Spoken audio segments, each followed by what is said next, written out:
Olá, meu amigo, minha amiga, meus votos de muita paz.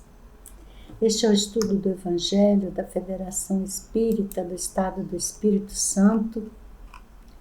Estamos estudando o Evangelho segundo São João. Queremos manter contato diretamente com o texto bíblico e o nosso objetivo é compreendê-lo pela análise dos versículos à luz do Espiritismo. Hoje, prosseguindo o estudo do capítulo 18, vamos analisar os versículos de 15 a 27. Nesta passagem, há lições que todo seguidor de Jesus precisa compreender para dar conta das tarefas que lhe cabem e dar uma boa conta dessas tarefas. Acompanhe conosco esse estudo. O texto bíblico diz o seguinte: E Simão Pedro e outro discípulo seguiam a Jesus.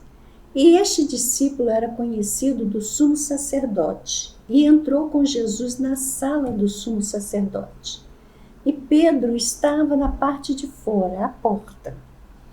Saiu então o outro discípulo que era conhecido do sumo sacerdote e falou à porteira, levando Pedro para dentro. Então a porteira disse a Pedro: Não és tu também dos discípulos deste homem? Disse ele: Não sou. Ora, estavam ali os servos e os servidores que tinham feito brasas e se aquentavam porque fazia frio. E com eles estava Pedro aquentando-se também. E o sumo sacerdote interrogou Jesus acerca dos seus discípulos e da sua doutrina. Jesus lhe respondeu: Eu falei abertamente ao mundo, eu sempre ensinei na sinagoga e no templo, onde os judeus sempre se ajuntam, e nada disse em oculto. Para que me perguntas a mim? Pergunta aos que ouviram o que é que lhes ensinei. Eis que eles sabem o que eu lhes tenho dito. E tendo dito isto, um dos servidores que ali estavam deu uma bofetada em Jesus, dizendo: Assim respondes ao sumo sacerdote? Respondeu-lhe Jesus: Se falei mal, dá testemunho do mal, e se bem, por que me feres? E Anás mandou manietado ao sumo sacerdote Caifás. E Simão Pedro estava ali e aquentava-se. Disseram-lhe, pois: Não és também tu um dos seus discípulos? Ele negou e disse: Não sou. E um dos servos do sumo sacerdote, perante aquele a quem Pedro cortara a orelha, disse: Não te vi eu no horto com ele? E Pedro negou outra vez, e logo o galo cantou. Então, nessa passagem nós temos Jesus, Pedro, outro discípulo cujo nome não é apresentado, os que prenderam Jesus, Anás e os seus serviçais. O que esse texto nos relata é a conversa de Jesus com Anás e a negação de Pedro. Isso aconteceu na véspera da Páscoa, antes da crucificação de Jesus em Jerusalém. A condução de Jesus a Anás se deu porque ele era ainda uma autoridade influente, apesar de não ser mais o sumo sacerdote. A negação de Pedro foi provavelmente causada pelo medo de também ser preso. Há alguns fatos que podemos destacar desta passagem, contando com as explicações de Carlos Torres Pastorino na sua coleção A Sabedoria do Evangelho.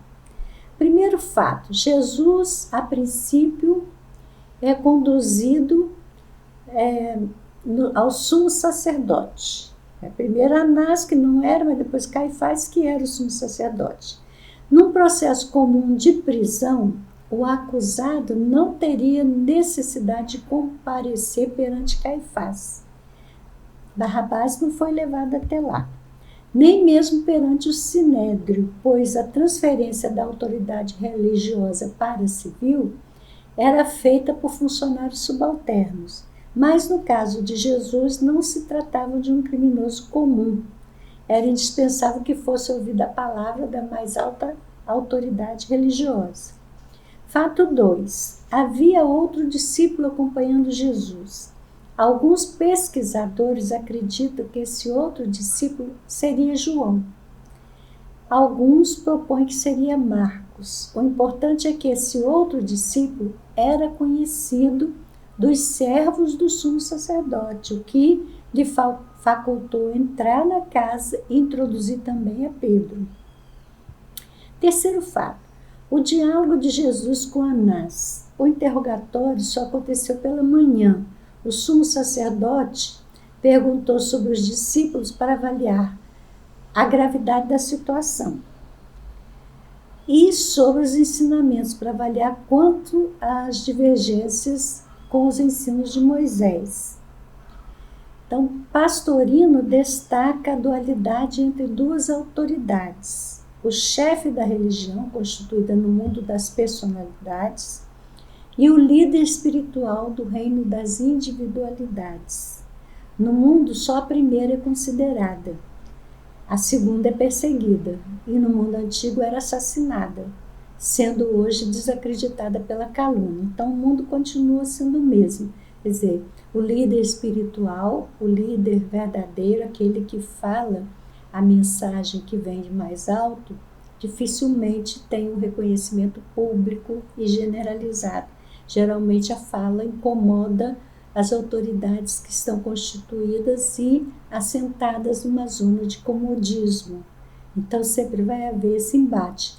No passado havia condenação e assassinato, no presente nem sempre, mas sempre tem a calúnia e todo esse processo para desacreditar essa autoridade religiosa que o mundo não reconhece.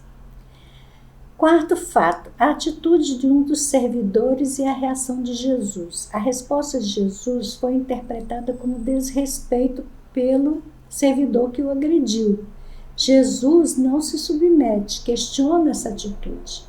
Então, quando Jesus ensina a dar outra face, não significa que a gente deva se submeter à injúria ou à agressão do outro, mas mostrar um outro lado da história, não se submeter passivamente, mas enfrentar com serenidade a agressão, mostrando à pessoa o seu erro. Quinto fato, a negação de Pedro, que é o fato mais marcante nessa história, que é muito conhecida. Segundo Pastorino, essa negação não foi um ato de pura covardia, como a gente costuma pensar. Pedro reforça a negação porque quer permanecer ao lado do mestre o mais tempo que ele puder. E ele tinha interesse em despistar a atenção dos que estavam em volta, porque ele tinha ferido Malco e certamente seria preso também. Então, a sua intenção teria sido motivada pela necessidade de seguir acompanhando o mestre. Negou reconhecer Jesus ali, mas ele não renegou Jesus.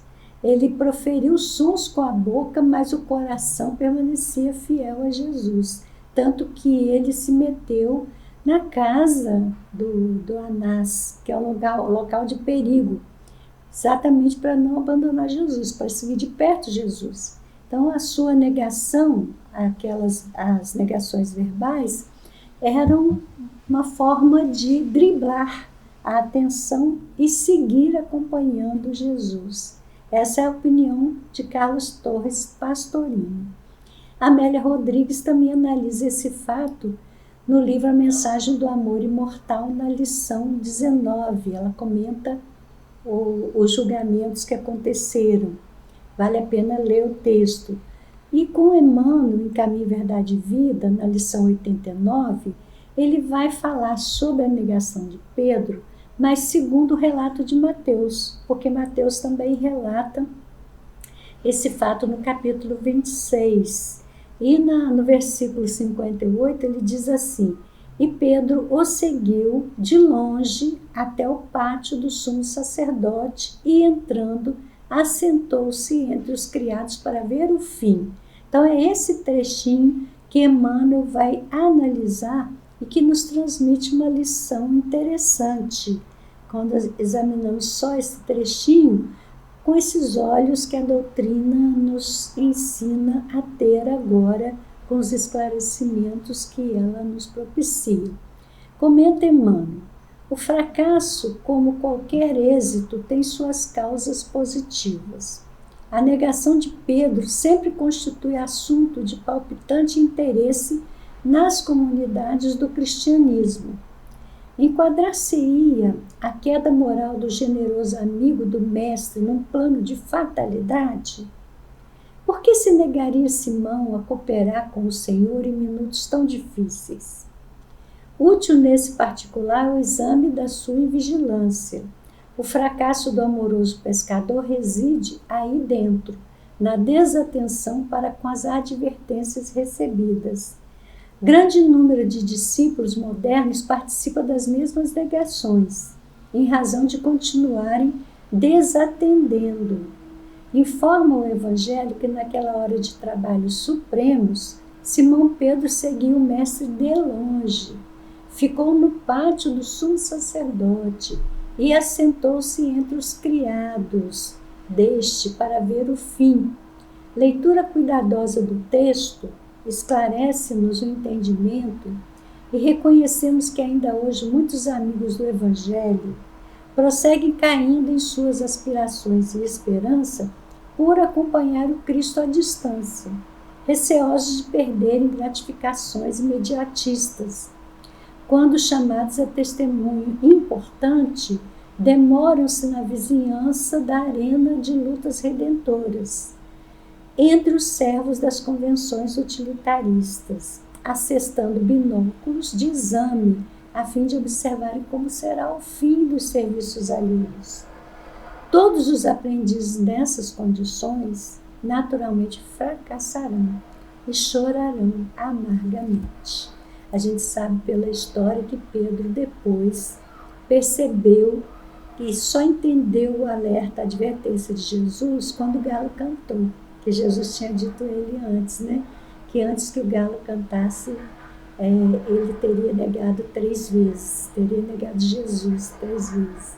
Então, mas ele só entendeu essa fala naquele momento que o galo cantou. Quer dizer, durante todo o processo ele não havia interpretado a atitude dele como uma traição a Jesus ou como uma negação de Jesus. Ele estava, como diz Pastorino, interessado em acompanhar Jesus até o fim, e para que ele pudesse fazer isso, ele teria que manter-se oculto, manter-se no sigilo. Se a sua identidade fosse revelada, ele perderia essa chance. Então, é esse o ponto que Emmanuel destaca aqui, que grande número de discípulos participa dessas negações, mas não percebe como negação, porque a gente interpreta de outra forma o que a gente está fazendo. A gente continua desatendendo a advertência de Jesus, porque nosso ato não é interpretado por nós mesmos como inadequado. Só depois é que vamos compreender, só no momento de avaliação que a vida nos propicia, que nós vamos entender, e aí vamos nos lamentar. Por isso que é bom estarmos atentos se estamos de fato atendendo ao que Jesus recomenda, para que não tenhamos no mundo espiritual de lamentar as escolhas que temos feito. Ficamos por aqui, por enquanto. Voltaremos noutra oportunidade, se Deus quiser. Até lá.